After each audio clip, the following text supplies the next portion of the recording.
Good afternoon.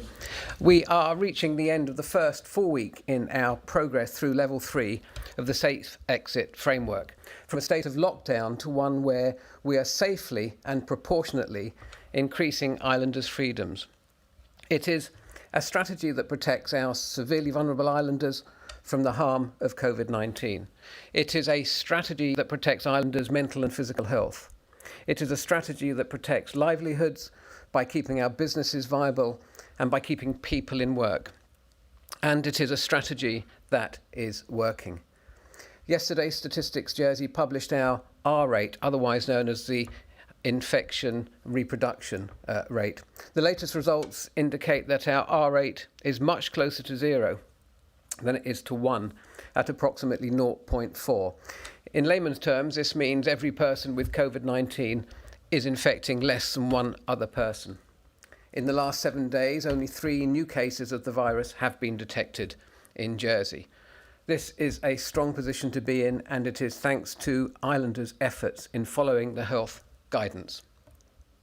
The move through level 3 has had an immediate positive effect on various aspects of our community life.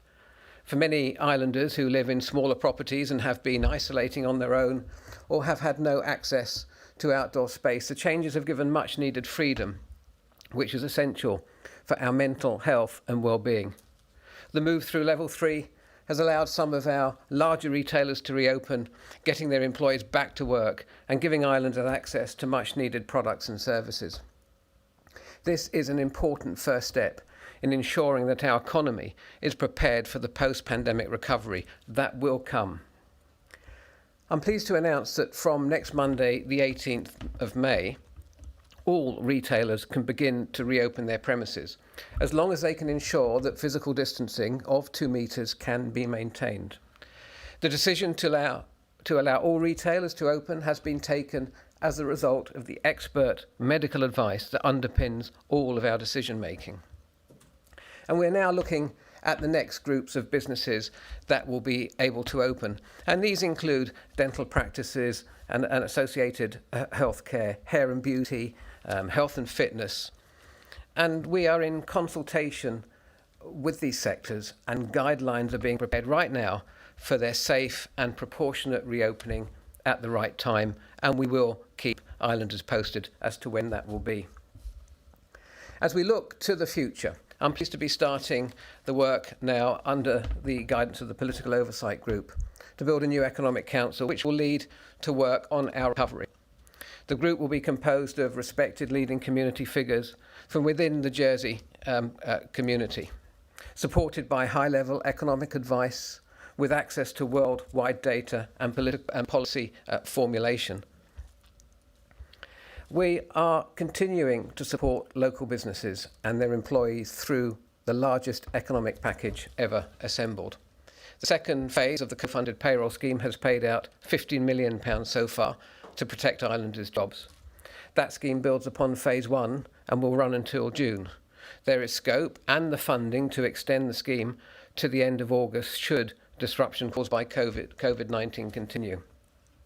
And we are acutely conscious of the possibility of a cliff edge occurring when the payroll scheme is eventually withdrawn. And I want to be absolutely clear when I reassure islanders today and businesses that we will not allow that to happen. We will provide ongoing fiscal support to those worst hit sectors and businesses right through the pandemic and into the future of the economic recovery period. Officials are currently working to assess the best ways to mitigate the risks, protecting businesses and jobs who may be most vulnerable. Senator Gorst, with the support of the Treasury Minister, has signed a ministerial decision this week to amend the application criteria for the Business Disruption Loan Support Scheme.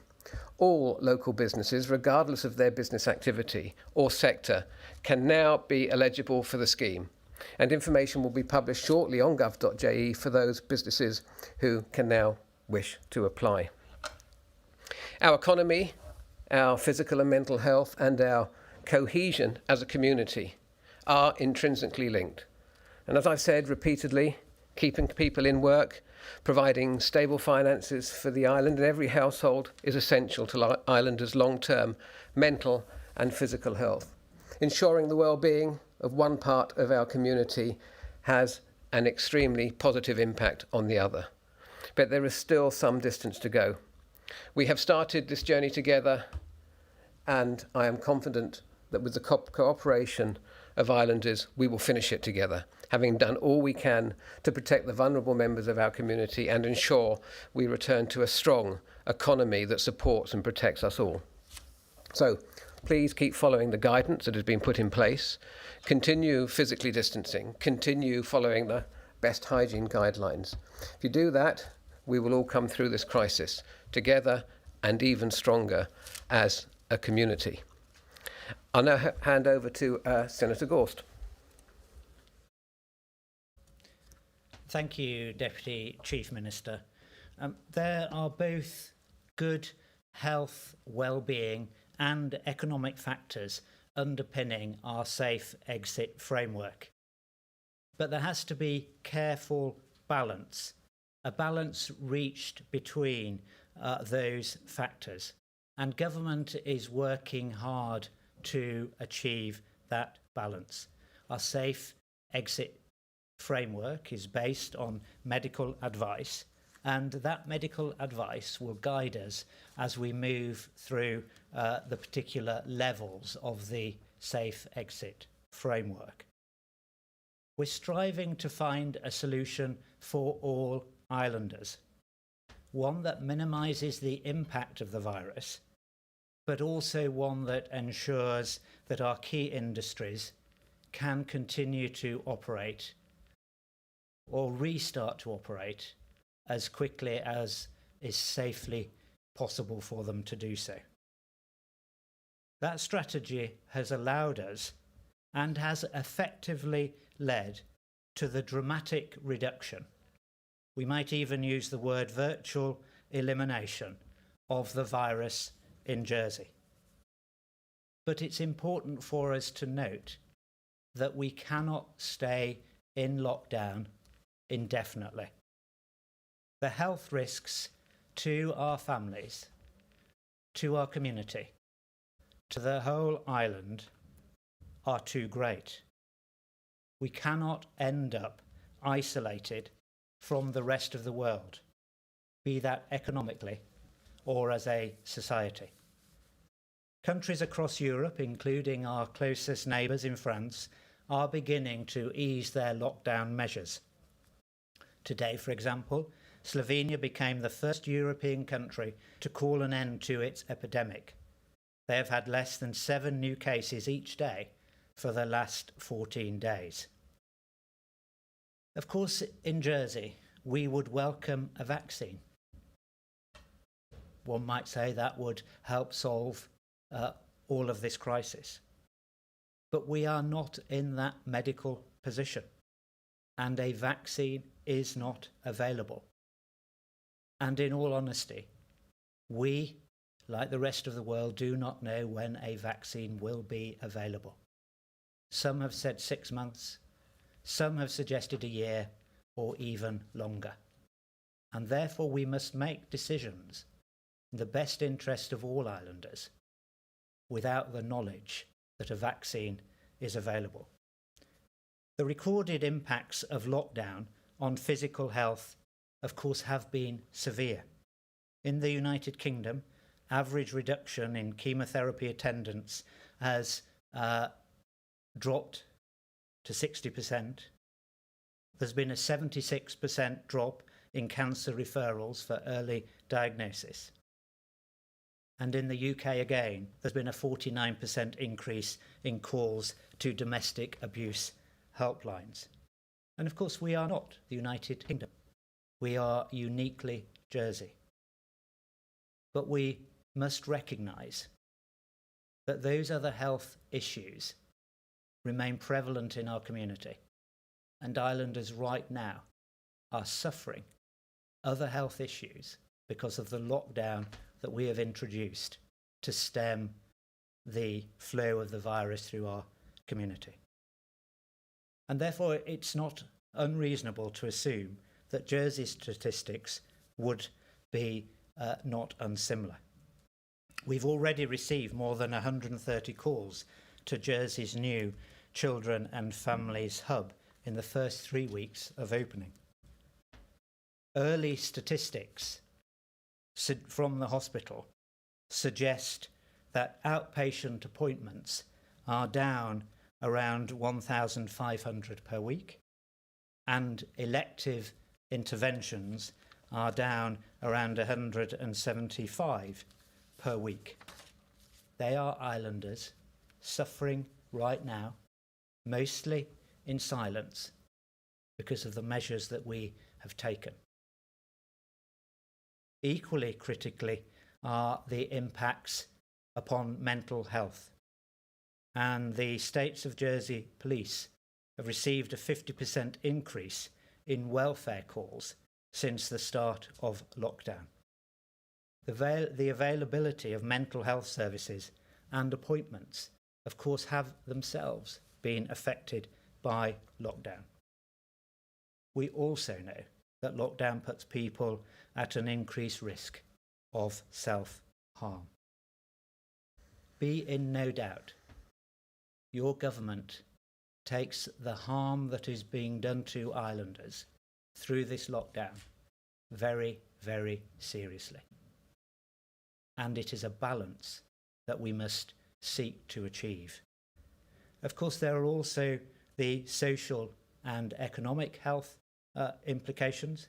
We have seen a significant rise in those actively seeking work in Jersey, as well as those seeking benefits under the income support regime.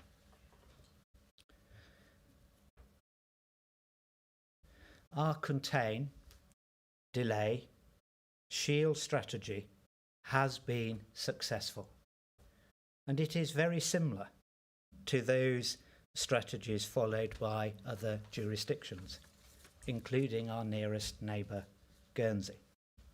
Removing the risk of the virus in the island is something that we want to achieve. But we contend, based on the medical advice, that that does not necessarily require continued lockdown. Other places, often cited as having been successful in eliminating the virus, are in lockdown and will remain in lockdown.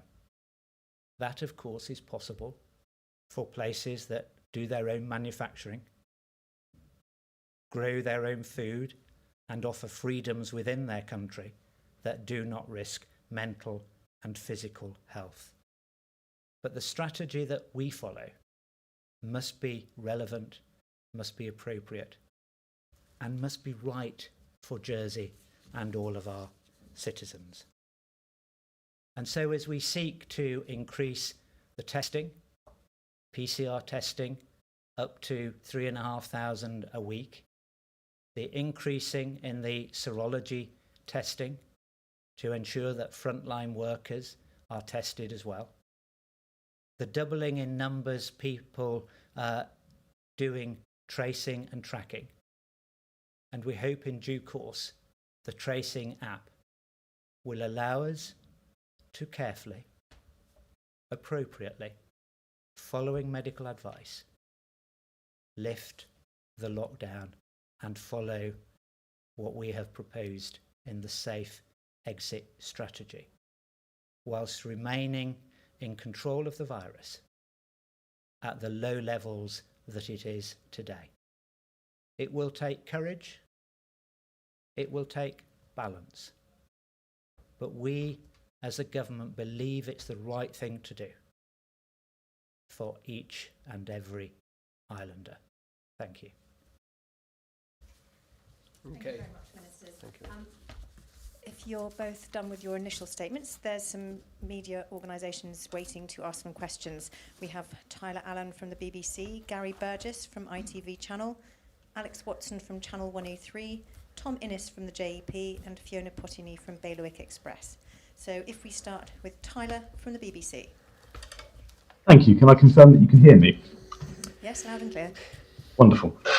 Just a quick question about opening all shops or permitting all shops to open so long as they follow those physical distancing and hygiene guidelines. And one thing that I've noticed is this is the step that you were originally planning to take in phase 2. So are we sort of mixing and matching our phases now depending on where we are on that infection curve and on the data that's available? And also, how are you going to enforce physical distancing, not just in the shops, but on the high streets as well? Because it's already quite difficult to practice physical distancing in town as it is, let alone with all the shops being open again. Thank you, Tyler. The gradual reopening of retail has always been in the phase 3 aspect. Phase 2 is when we when we will move on to other industry sectors. And as I alluded to in my opening remarks, officers now are working with the stakeholders in those sectors to put together the relevant guidelines so we can get those businesses opening as safely as soon as possible.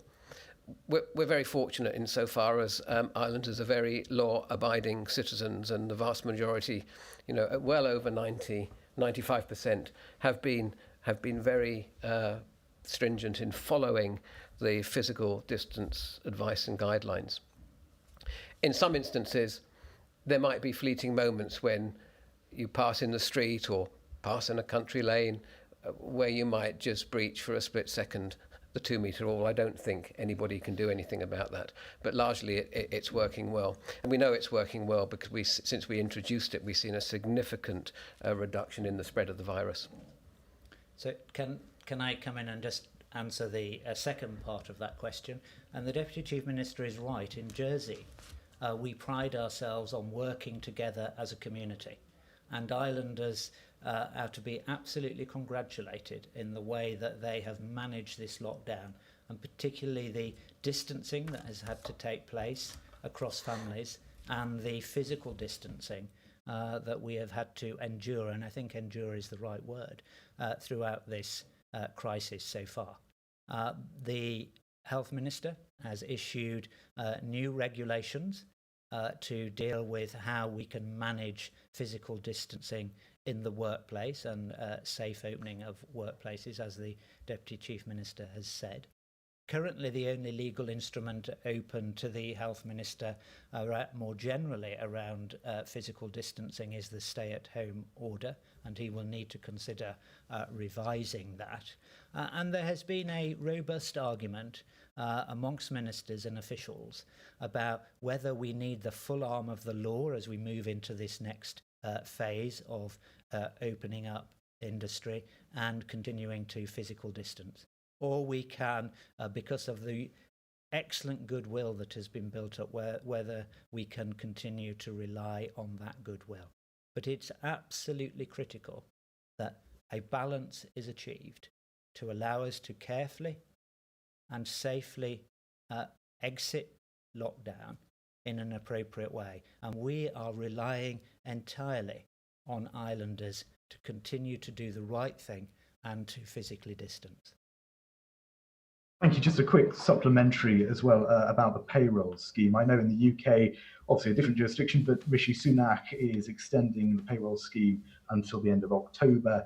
Here you've said there's scope to extend it until August, and obviously you'll help other badly affected sectors as well after that. Can you give us an idea of the shape and form of that help which may be available after August, and which sectors you expect may struggle? I assume tourism may come under that umbrella. Tourism and retail have been the worst affected, indications show. I think it's likely the payroll scheme in its current form will go until the end of August. It depends on what happens in this fast-moving situation, and then after that, we haven't decided yet how we're going to continue fiscal support. But officials are working on that. There's some very, very deep and detailed consideration being given to how we might achieve that. It could be that we consider the payroll support scheme through into the winter if necessary. And I think it's important that to get for the fiscal support, we have to make the most impact as we get further into the crisis. We might have to target that really accurately into certain industry sectors. I think Senator Gorst wanted to add something. Yeah, sorry, I thought it was going to be a question about money, but actually, in the event, it wasn't. The Deputy Chief Minister is absolutely correct. The Treasury has budgeted for the current Phase 2 payroll to continue until the end of August. But he's also correct to say that ministers have asked officials to think about appropriate support. It's really important that there isn't a cliff edge to payroll Phase 2 at the end of August, but it is equally appropriate that we consider which industries will be affected in the perhaps medium and longer term, so that's throughout winter, and the Deputy Chief Minister has alluded to that. But it ties in very much with the theme of our presentations today, and that is a careful and safe exit strategy. Because we have to be realistic. The hospitality and the tourist industry have been initially devastated by this crisis because they have had to close their doors. And if we are to rightly support them financially, they can also expect from us, in due course, as we move through this payroll, a programme of continuing support, but also an understanding of how we are trying to lift the lockdown so that they can get back to business. But that is going to take some time, and it will require us to answer some challenging questions and make some difficult decisions. But we are absolutely prepared to do that. Thank you, Tyler. Now, Gary Burgess from ITV Channel. Gentlemen, good afternoon.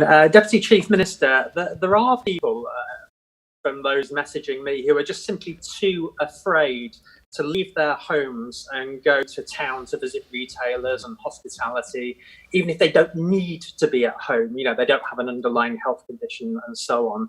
What do you say to them to encourage them out of their homes to start getting their money out of their pockets and get it ringing through the tills? What's your rallying cry to islanders today?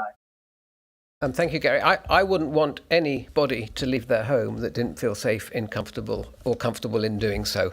There's an element of personal choice here that we have to respect, and we have different views from all walks of islanders. Some people would like the government to be a lot harsher with lockdown. Some people think the government's doing the right thing. Some people want the government to move a lot faster, and a few people just object to their civil liberties being withdrawn full stop. So we're trying to find the right, and it's supremely difficult, trying to find the right balance for everyone to keep people as safe as possible, especially those most vulnerable, and to provide a safe opening of the economy, to protect jobs, protect businesses, and thus protect the health and well-being of non-COVID-19 related sickness and illness that Senator Gorst alluded to earlier. So it is about personal choice, and we must remember, no matter how sensibly and slowly and carefully we release a lockdown, it's not compulsory for islanders to go shopping. It's not compulsory for them to go and utilise all of their time out that they're allowed. They have to make their own choices, and they have to do what makes them stay and feel safe and comfortable. Thank you for that. Treasury Minister, a couple of hours ago in Guernsey at their press conference, the Chief Minister said he expected the economy this year to shrink 9 to 10%, £330 million. He said he also expected the internal economy to be fully open within the next few weeks, but that the inbound visitor economy had been lost for the year. He warned that easing lockdown too fast and risking a second wave would double the current economic hit, hence taking it slowly. The impression, and I say the impression you're giving, is perhaps the opposite for Jersey, that you really do want to, albeit safely, open as quickly as you can, including perhaps getting some inbound stuff. You can't both be right. So could you explain why Guernsey's wrong?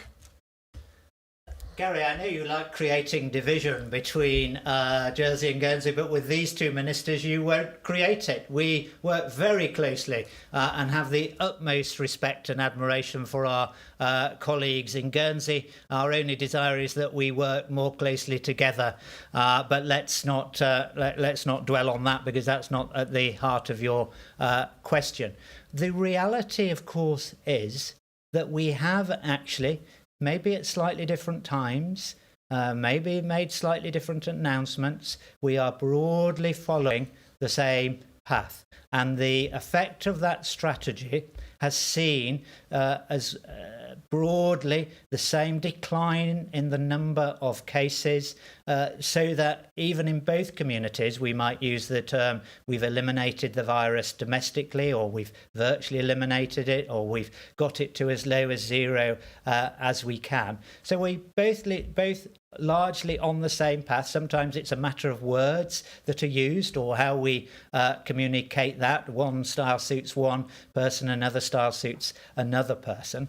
But of course, we published our FPP letter to the Treasury Minister several weeks ago now that said that as a result of COVID, we could expect a 6% decline in the internal economy. That's slightly less than what Guernsey are now saying. And the Deputy Chief Minister and I today have acknowledged the challenges around the external sectors of our economy, particularly the visitor economy, which we are not going to rush to move through this exit strategy. And so the announcements that Guernsey have made that they'll be putting into place from next week put us broadly in the same place about businesses that will be open and things that islanders can do with a few little nuances. But it is going to take a number of weeks. And the critical component, something, Gary, that you've been challenging government about for a number of weeks, the critical component, I think, for us having confidence, and it's back to your question about those who are fearful to leave home. Nobody is being asked to leave home, but let's be clear. There are thousands of islanders right now. They're not listening to me. They are literally crawling the walls to get back to some form of normality, and they're worried about how much longer they can cope with that lockdown. And we want to say, as we say to those who are fearful, you don't need to leave your home. We say to those who are crawling the walls, we understand what you are going through, and that is why we are trying to ease this lockdown. So there will be an economic effect, but we are going to go through this process carefully, safely, at the same time continuing to clamp down on the spread of the virus in our economy. And the longer it goes on, of course, potentially the deeper the economic effect. But I come back to that other point that I've continued to make and other ministers have made. We go into this crisis in a very healthy financial position. And that very healthy financial position, coupled with the borrowing facility, which the Treasury Minister has signed and will be either announced publicly later today or tomorrow, to allow us to have a credit facility of £500 million, can, I believe, give islanders confidence that we are going to continue to support them boldly through this crisis, because that's what we're committed to. A very, very, very cheeky supplementary. Sorry, colleagues. Are you expecting tourists to be arriving in Jersey this year? That's, I think, one I can give my opinion, and I think we have already addressed it, but I'll leave the Deputy Chief Minister to give his perhaps more informed opinion. Well, thank you, Ian. We have to be extremely careful about what we do with relaxation around our borders. The key, without doubt, the key to the success of reducing the spread of Covid-19, we haven't quite eliminated yet, but we're really, really seeing low numbers, is being able to protect our borders. So very careful policy will have to be developed on how we might gradually allow more incoming and outgoing journeys to and from the islands. And that's not just about people coming in here, it's about letting islanders go off to see loved ones and friends and family overseas and to be able to come back. But it's my opinion, though, that we would have to address any of those ambitions with a huge amount of caution in the short term, and use technology to ensure that people that were allowed to be let in were tested, were clear, were positive, and we weren't bringing in opportunities for a resurgence of the virus. Okay, thank you, Gary. And now we move on to Channel 103 and Alex Watson. Thank you, Ministers. Good afternoon.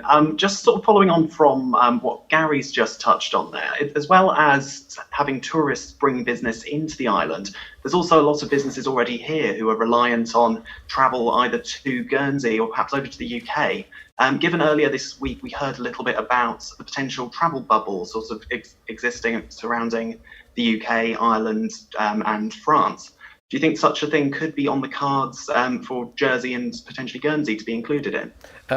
Well, I think there's an opportunity for Jersey and Guernsey to form their own bubble for travel. We've got 2 islands that have been successful in containing the virus. We have very, very low levels of the virus, and that could be something we could look at. I understand Senator Gorst officials have been talking to Guernsey over the days about doing that. We've also had news and intelligence, if you like, from Visit Jersey, from the research they're doing in the UK, that because of the way the Channel Islands has dealt with this, we are actually going to be a very attractive proposition for UK residents in the months and over the next 2 or 3 years. 2 or 3 years to visit those UK residents who might have usually gone to Europe or further afield will feel much safer staying within the British family of holiday destinations. Can I just add to that? Senator Farnham is right. My officials have started very provisional, very official levels, so no ministerial conversation, levels about potential bubbles within the Channel Islands. But I just reiterate what the Deputy Chief Minister said some moments ago. Those sorts of decisions, they will have to be made in the coming weeks, but we believe that they can only be made once we've got increased numbers of testing. That's both PCR testing and the serology testing, and there'll be further announcements, I think, later today or at the start of next week about those increasing numbers, and increased tracing as well, because we are in a good position when it comes to the level of the virus in our community. And I don't think any islander or any minister or states member would want us to throw that position away, and we will not throw it away. But we will be mindful that it is important that we work through, in a balanced way, the safe exit strategy. So those decisions will have to be made. They will be for another day, but there will be some prerequisites which must be in place before ministers will make those decisions. Thank you. And we heard earlier just about the advice or guidance, if you like, from Visit Jersey and what their intelligence is. But also we've heard mentioned by Senator Farnham the Economic Council that is being explored.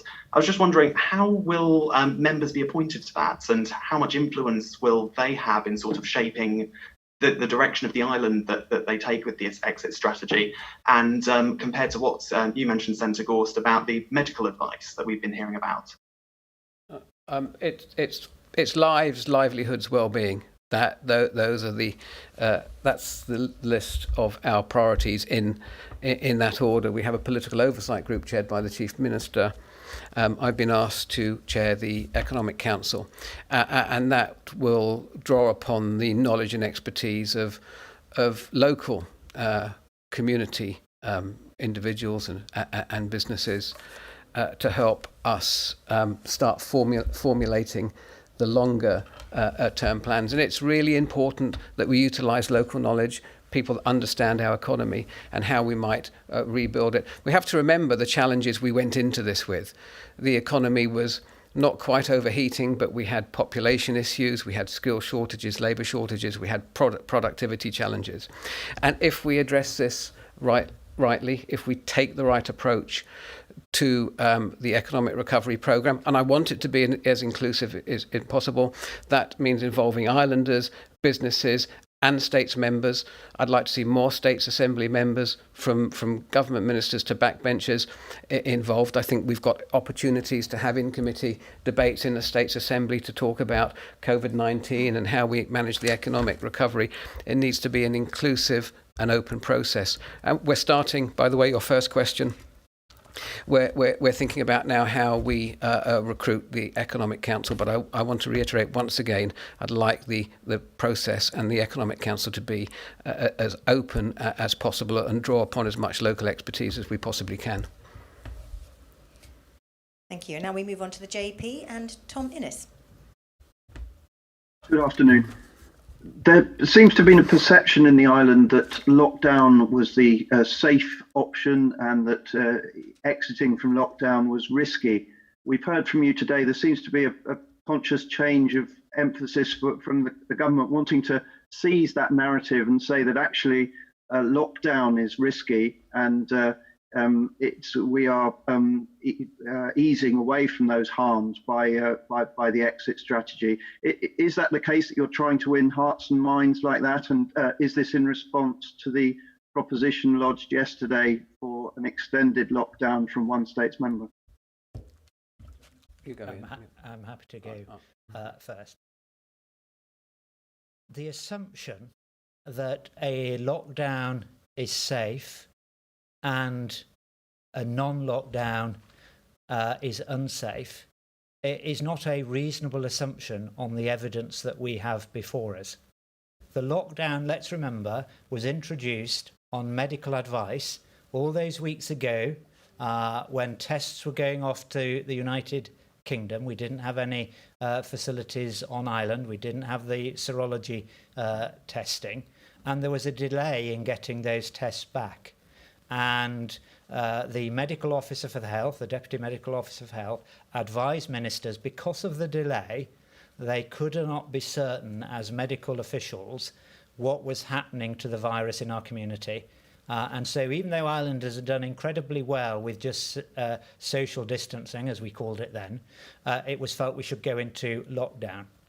But some have been concerned, and I, for one of them, have been really concerned about the other health effects on islanders. And I've given you some figures, they're a few weeks old now, about islanders who are not going for elective surgery, around 175 a week. Islanders who are not going for what would have been day provisions, outpatient provision in the hospital. It's about 1,500 a week. They are real health issues, but they're not being currently dealt with. And it's something that the Health Minister is really concerned about, and he'll be making announcements about his proposals to how can he support those islanders that need that care, whilst at the same time stopping the spread. And we're able to start having these conversations about a safe exit strategy because of the success of the strategy in reducing the spread of the virus and the very low numbers of those now with the virus and the low numbers over the last 7 days, as the Deputy Chief Minister said. And so we're able to talk more about the balance, because it's a question, what does elimination mean? Because we have virtually eliminated the virus, but we contend that you can virtually eliminate the virus, and then with increased testing, with technological use, not only of human intervention, of tracing, we can at the same time keep the control of the virus and slowly and carefully ease our lockdown. We don't think it's a simple binary choice of an elimination strategy which continues a really strong, hard lockdown. We think that there is a balanced road in the middle, and that is the right approach for us to take in the best interests of all islanders. Thank you. You've referred again to the medical advice, and that's been a theme of the government briefings recently. Yet again, though, we don't have any senior public health figures at today's briefing. It's been suggested to us that in part stems from a lack of agreement with government policy. Is that correct? I can give my 2 penneth for that if you wish. We, the Deputy Chief Minister and I, are here to talk about some of the economic effects, the other health effects I am not aware of, we have a body called the STAC, which is a body which is a cross-section of medical advice, and I am not aware that that body disagrees with government policy. They keep it constantly under review, as government ministers do. Thank you, Tom. Now we move on to Bailiwick Express and Fiona Potini. Thank you, Ministers, for your time today. One famous way of countries getting their economies back in gear after a period of deep recession is by creating jobs through large infrastructure projects. So, Economic Development Minister, do you have a Hoover Dam up your sleeve or another big build, such as perhaps the government HQ that's in mind? We're going to have a new hospital.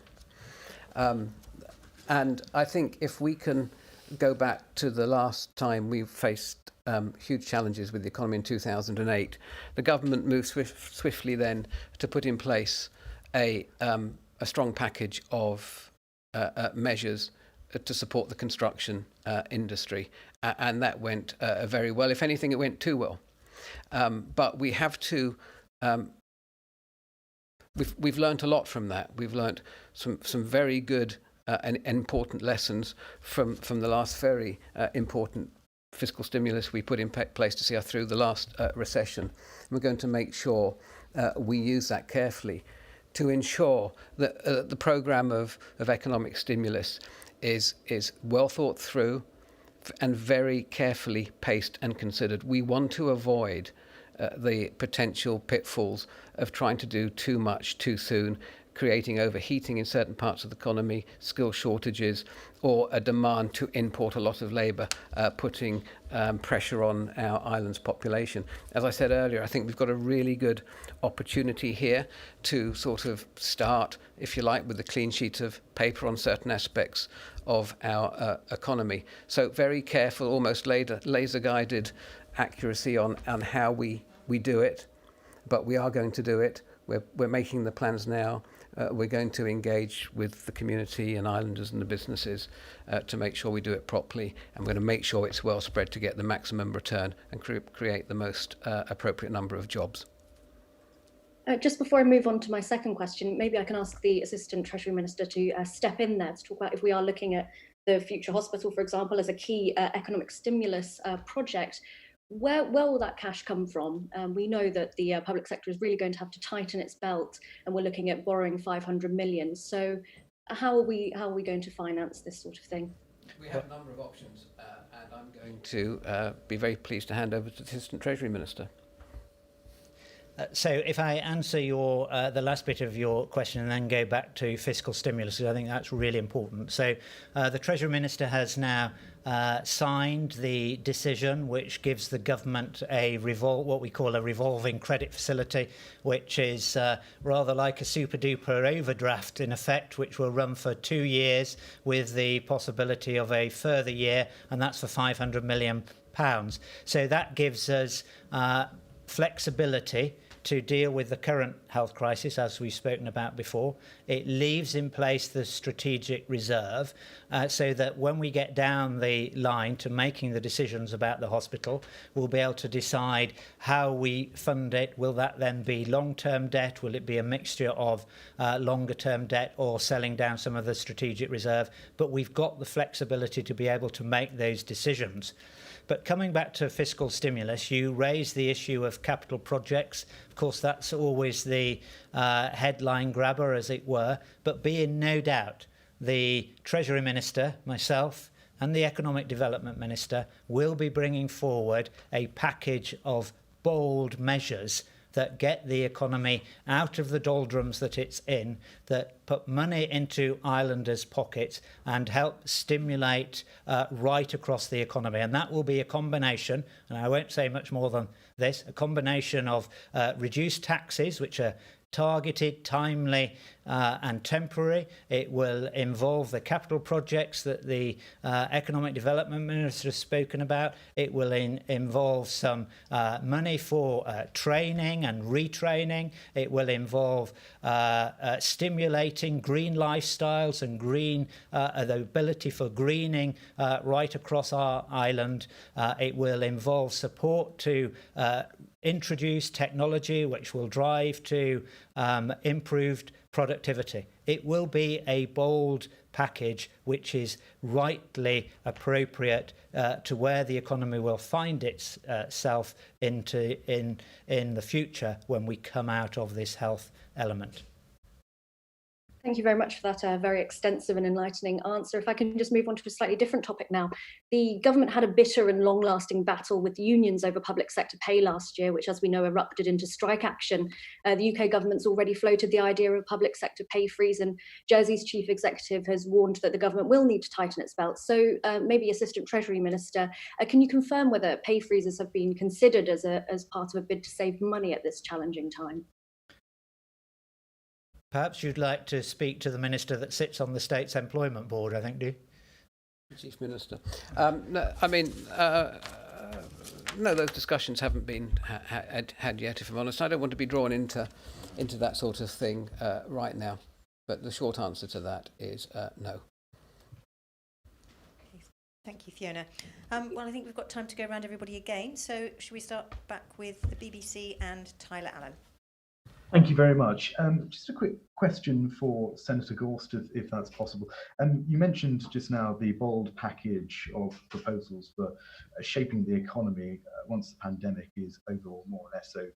I think I've heard you in the past during one of these press conferences talk about the possibility of looking at a living wage economy and how that might work. Any more thoughts on that, considering obviously that so many essential and critical workers would be in that sort of lower paid bracket?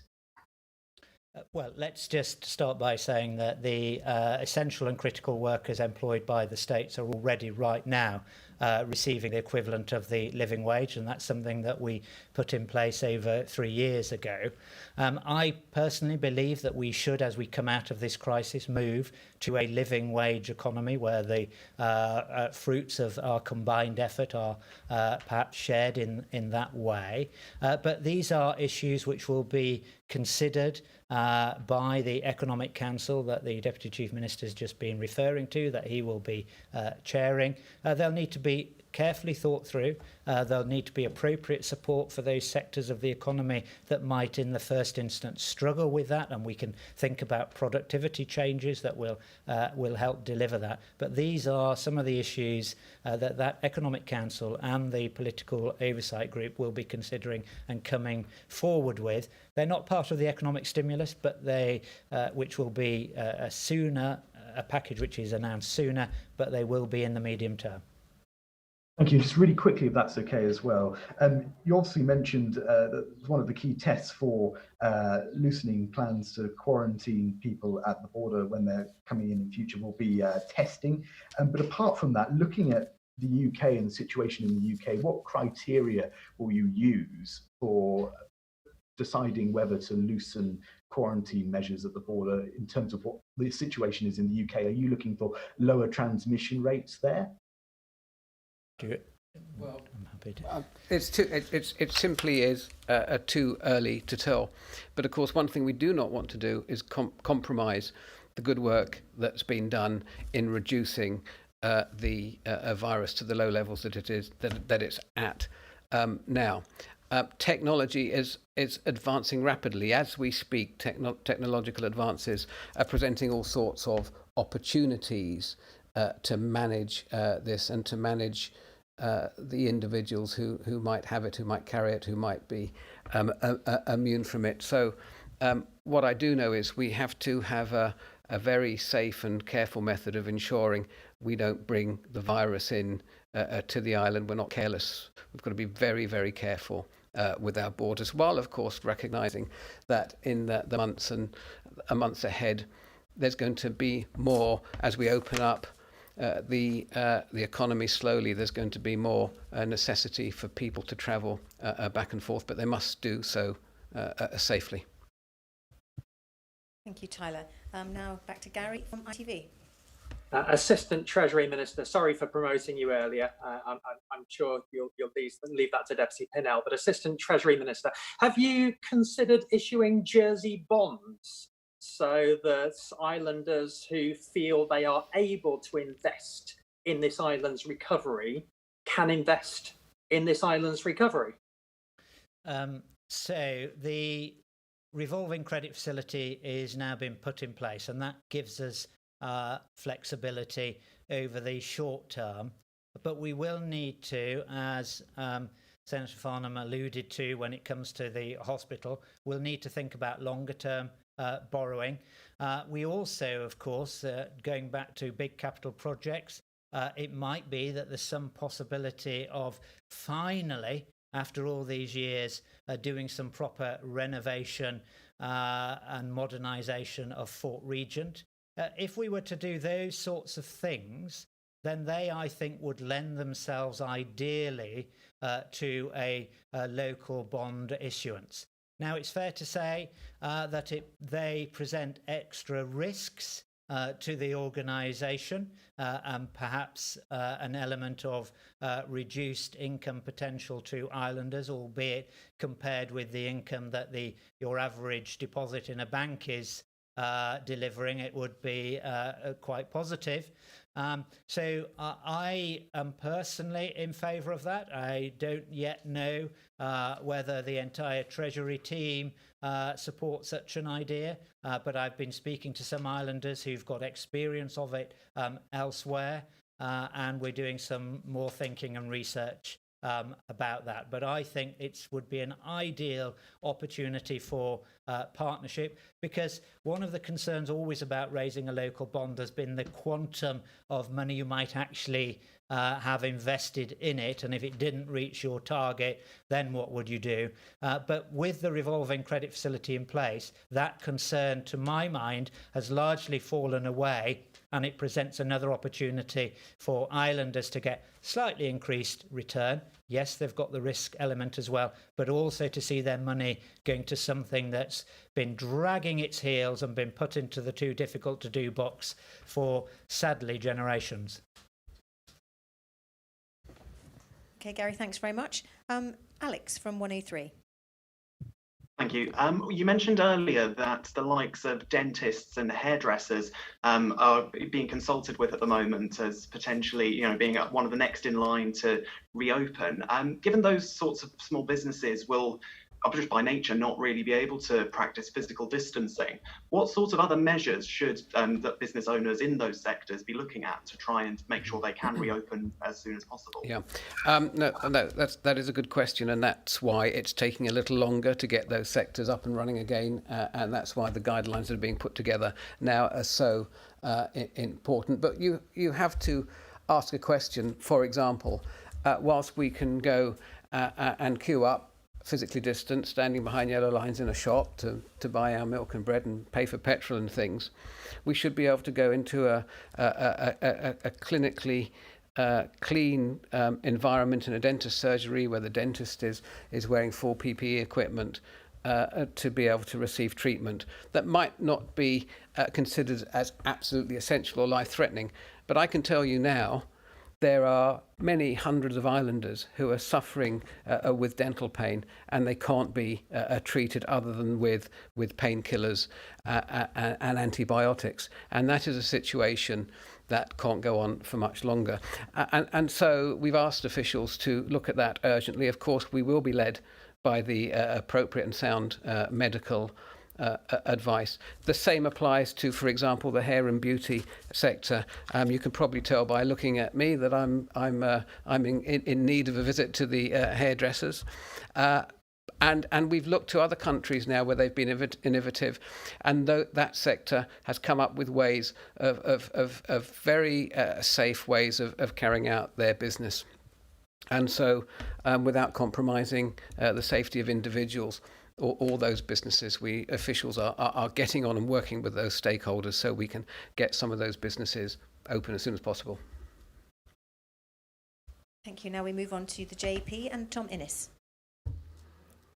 There's been concern expressed by the hospitality industry here that they will effectively be experiencing 3 consecutive winters as a result of the effect of coronavirus on this summer.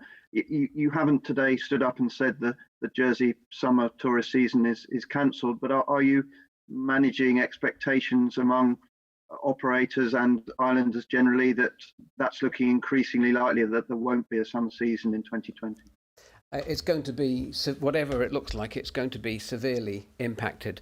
And whilst I think we have the support of the majority of islanders with a slow and careful, proportionate opening of the economy, there's more concern about the relaxation on the borders. And of course, that is a huge issue for our tourism sector. And they are concerned, but they also understand the problems are being faced, and they're working closely with us. But what we do have to remember that as a government, if we are going to take some time to provide the ability to travel safely through our borders with testing and technology, that is going to take a bit of time. And it's going to have a massive impact, especially on the accommodation sector. And what we have to remember is some of these hotels, especially in the 4 and 5 star sectors, they are incredibly valuable assets. The highest financial return you will get on a piece of land in Jersey is for housing or accommodation. And I'm concerned that some of these larger hotel assets will be seriously considering the risks of the tourism business, given what's just happened. And we might start to see some groups, some more hotels, some more very good viable hotels in prime locations decide to leave the sector.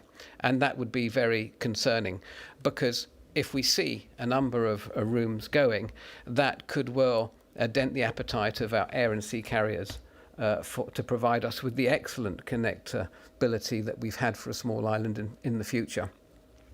It's a very difficult and challenging balancing sort of act we're doing here. As I say, safety comes first. I'd love to see the tourism sector up and running again quickly as possible. We know that Jersey is a really popular holiday destination, especially for our key markets in the UK. We just have to find the way to manage that. But I want to say the government is also alive to the fact that if we don't relax safely border controls in the not too distant future, to keep the sector as it is, we'll need significant fiscal support, taxpayer support, throughout the winter and into next year. Thank you, Minister. And now finally we move to Fiona Potini from Bailiwick Express.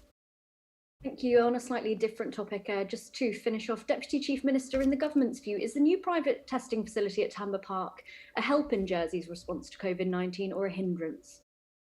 The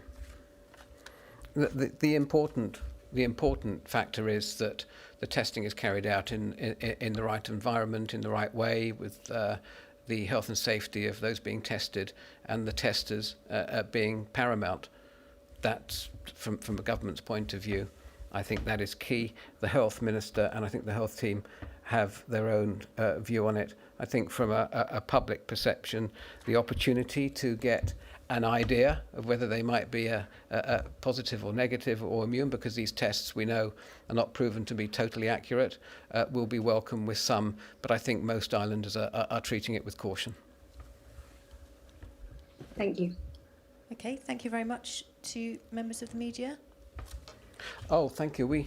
We finished already. Unless anybody else has any burning questions they want to throw in.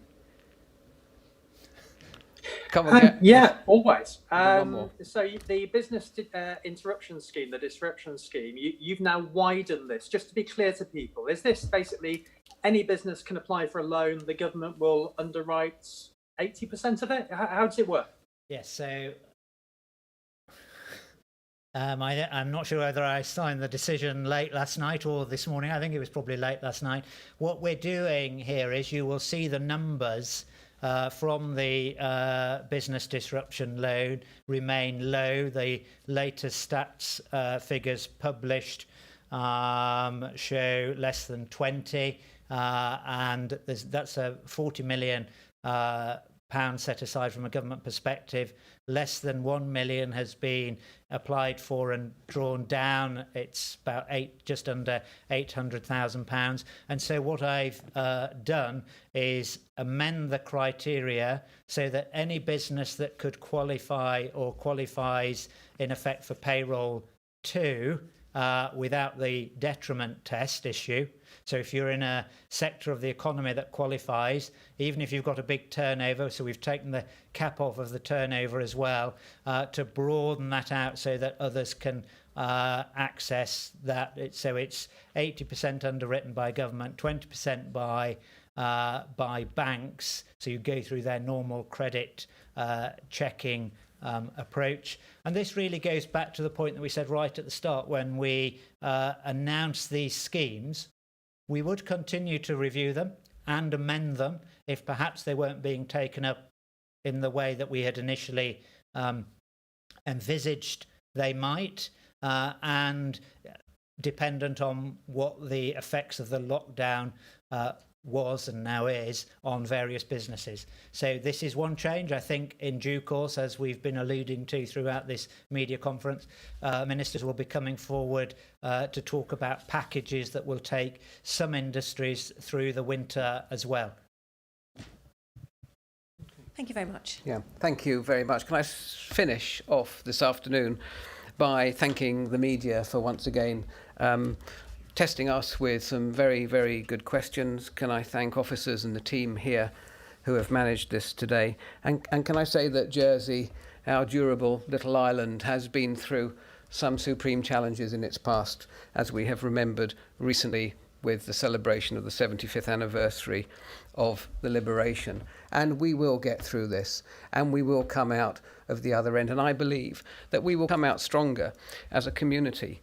And despite our differences of opinion on how we do that, I would like to remind islanders that what we have had to do to keep islanders physically further apart, in many ways, I believe, has brought us all closer together. So can I thank you all for continuing to abide by the rules and wish you a very pleasant and sunny weekend. Thank you.